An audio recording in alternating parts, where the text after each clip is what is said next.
Hello, and welcome to 5 Minutes with Nate. This month's topic, related services. Today I want to talk about SLPs and teachers collaborating. I think a number one thing we need to understand is that sometimes ASL English teachers and SLPs sometimes have a argument or disagreement about the role of spoken language, the role of ASL. I think what's important is to find our common ground. What is the same between us? For SLPs, that's the L, language. All of us can agree that language is so important, so vital, so valuable for students.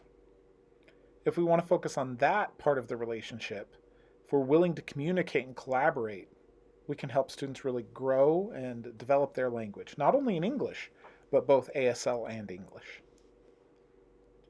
Ask the USDB SLPs their feedback and ideas about how to develop that collaboration with teachers.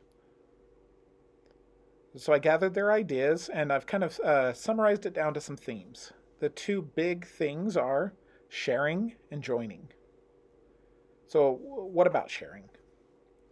What visual resources do teachers use? What, especially ASL videos, are you using?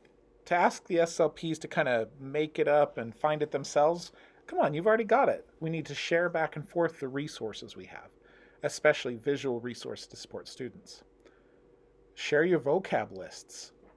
Share your books in class. Share copies of the textbook.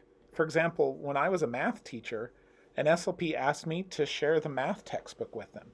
So during the math time, they had to pull out the student and they read the math book together.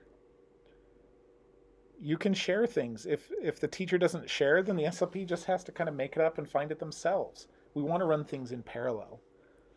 Share parent communication. If there's a field trip, if there's an event in class, if there's information, share it with the SLP too. CC them on that email.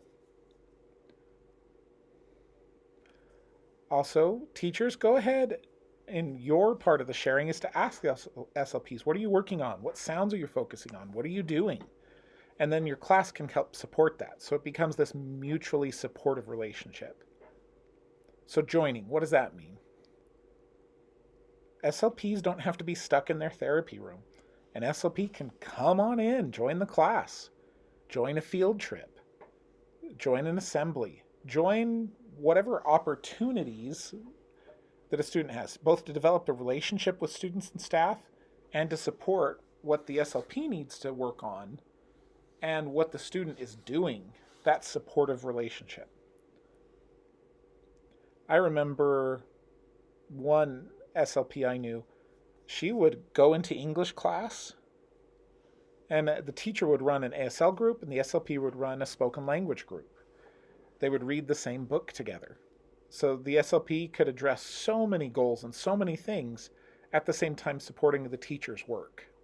And the students could hop between groups depending on if they had therapy that day or not. A real bilingual approach. Ask SLPs to join in with team meetings, with PLC time, to discuss the student so that they're aware of what's going on with the student. Not only language specifically or IEP specifically, but how's the student doing in all subjects? How's their behavior? Are there issues at home? Let the SLP both empathize and support the student better. Let the SLP come into the classroom. Same time, we need to communicate and collaborate, schedule, plan together. So it's not just, well, come on in, what are we going to be doing? Have a reason, have a plan that will help the students grow and thrive together. Okay. If you have more ideas or want to discuss more, go ahead and contact your SLP and work with them. Okay, that's 5 Minutes with Nate. Have a great day.